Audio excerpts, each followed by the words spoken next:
Hey everyone, welcome back to my channel. If you like my videos, please like and subscribe down below, and don't forget to comment any Algebra 1 topic ideas or questions that you might have.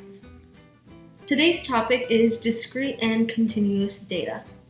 So, discrete data is data where values are defined whole numbers and can't have any other values between 2 points. So these are usually shown as whole numbers and items.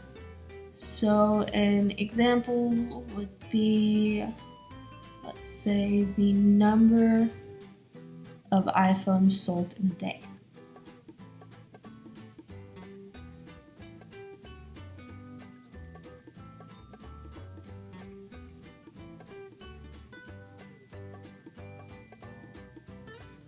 Or the number of math problems you solved in class.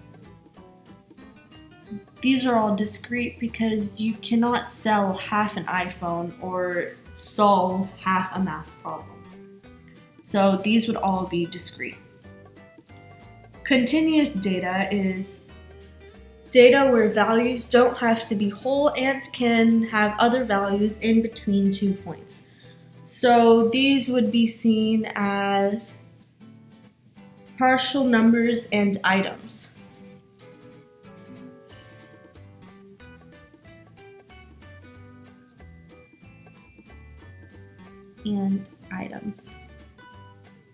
So an example could be the amount of time it takes for the paint on a birdhouse to dry.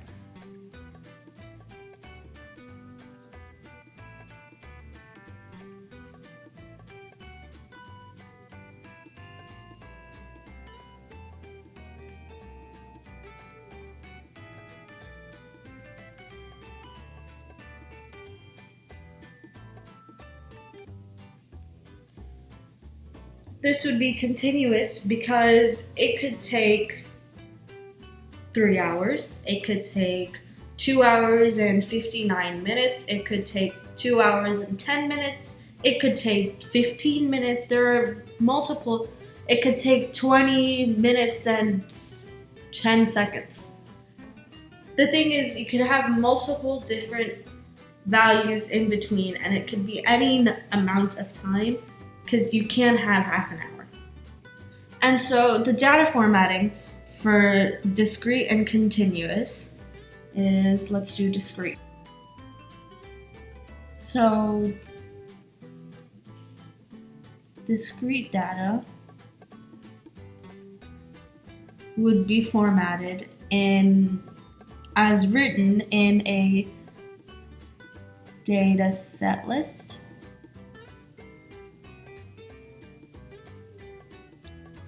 individual points,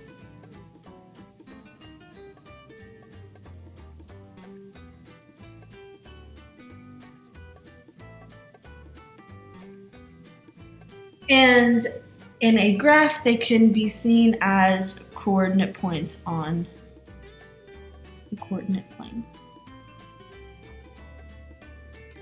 as you can see here.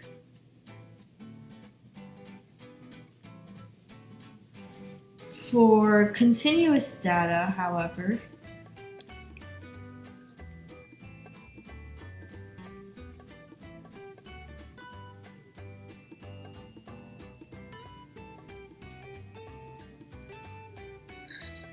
data, when it is written, it can be seen as an inequality.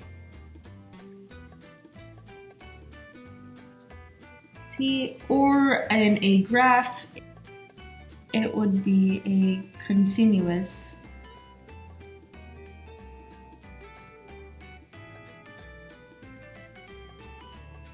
line graph of sorts, as seen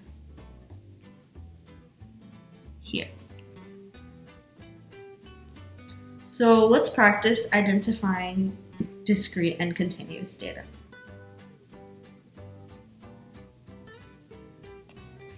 So the first one over here is telling us to fill out the table. So we have discrete and continuous. So discrete is usually whole items. It is formatted as data points in written form, and on a graph, it is graphed points. For continuous, they don't have to be whole item, they can be partial items. Oops, my bad. They can be partial items,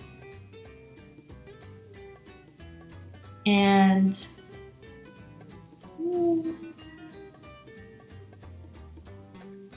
they can be partial items, and written, they are seen as inequalities, and on a graph, they are seen as a line graph.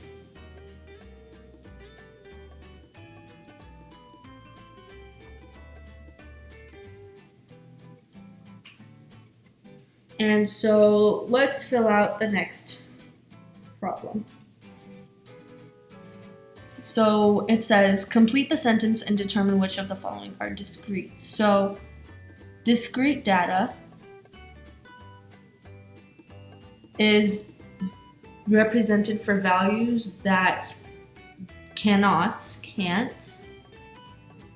have any other possible values between two defined values. And so when we look at this is a graph. And so we said that if there is discrete data on a graph, they look like graphed points. These are not graphed points, this is a line graph.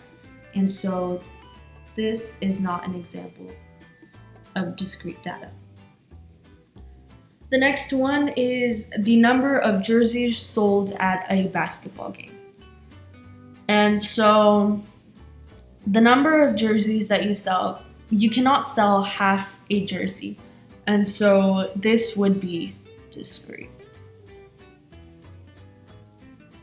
The third one says the pounds of bananas a monkey ate at the zoo. You can have half a pound, you can have a third of a pound, you can have a quarter pound, and so this would not be discrete data, this would be continuous. Let's move on to the next question. It says, complete the sentence and determine which of the following are continuous. So, continuous data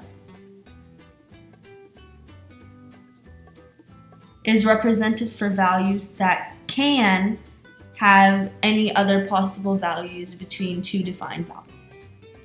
And so we go to the first one, it is a graph, and we said that on a graph, continuous data looks like a line graph. And this is not a line graph, this is plotted points. This would actually be discrete, which means it is not continuous. The next one says the length of a candle after burning for 4 minutes. So the length of the candle could be, we could have half the candle left, which say 2 inches. We could have 4 inches of the candle left. We could have 2.357 inches of the candle left. And so since you can have data in between 2 points, this would be considered continuous. The next one says the number of home runs hit by a baseball player. You can't hit half a home run. And so we can say that this is not continuous. I hope you liked my video and you can understand everything very well. Please like and subscribe and comment down any Algebra 1 topics you would like me to go over or any additional questions that you might have on this topic. Thanks, see you next time.